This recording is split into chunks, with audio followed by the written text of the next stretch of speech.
कुछ वैल्यू है जो हमें याद रखनी है ताकि हम प्रश्नों को जल्द से जल्द सॉल्व कर सके।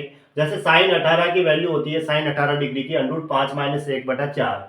अब 18 को हम 90 - 72 लिख सकते हैं, तो साइन 90 - 72 क्या हो जाएगा, cos 72 डिग्री की वैल्यू भी यही रहेगी।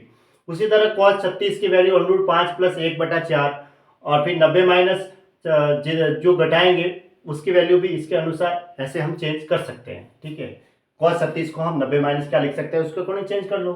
ठीक है,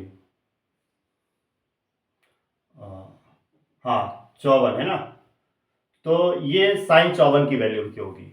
ठीक है, वो आप चेक कर लेना। जैसे साइन 18 डिग्री की वैल्यू याद रखी हमने, अब साइन 18 डिग्री की वैल्यू याद रखने के बाद इसको हम क्या लिख सकते हैं, 90 - 72 लिख सकते हैं।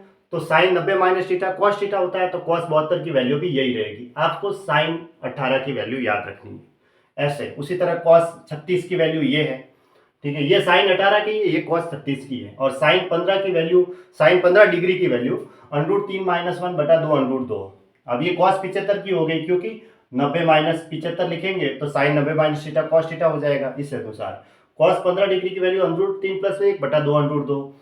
टेन 15 डिग्री की वैल्यू √3 - 1/√3 + 1 है। इसका परिमेयकरण करेंगे तो हमें ये मिलेगा 2 - √3। उसी तरह कॉट 15 डिग्री की वैल्यू हमें 2 + √3 मिलेगी। ठीक है, बाकी तो ये 90 - 75 करेंगे तो tan 75 की भी वैल्यू यही हुई, tan 75 डिग्री की। tan 22.5 डिग्री की √2 - 1, tan cot 22.5 डिग्री की √2 + 1। ये कहीं कहीं काम आती है। ठीक है, कभी एग्जाम। हाँ, अब आगे देखो कि अगर ये त्रिभुज है ABC और इसमें क्वाड्रिया के फॉर्मूले दे रखे हैं, cos A की वैल्यू निकालनी है कोण A की, और तीनों भुजाएं दे रखी है, तो कोण A के सामने स्मॉल a भुजा, कोण B के सामने स्मॉल b भुजा और कोण C के सामने स्मॉल c भुजा है। तो cos A की वैल्यू होगी b² + c² - a²/2bc, और cos B की वैल्यू क्या होगी, माइनस में b² रहेगा फिर, और यहाँ c² + a² आ जाएगा, और यहाँ ca है तो 2ca। उसी तरह cos A था तो a है यहाँ पे, तो माइनस में a² लिख दो, पर b² + c² बचे बटा ये दोनों 2bc ऐसे। उसी तरह cos C रहेगा तो माइनस में c² रहेंगे और बचे हुए प्लस में रहेंगे a² + b²।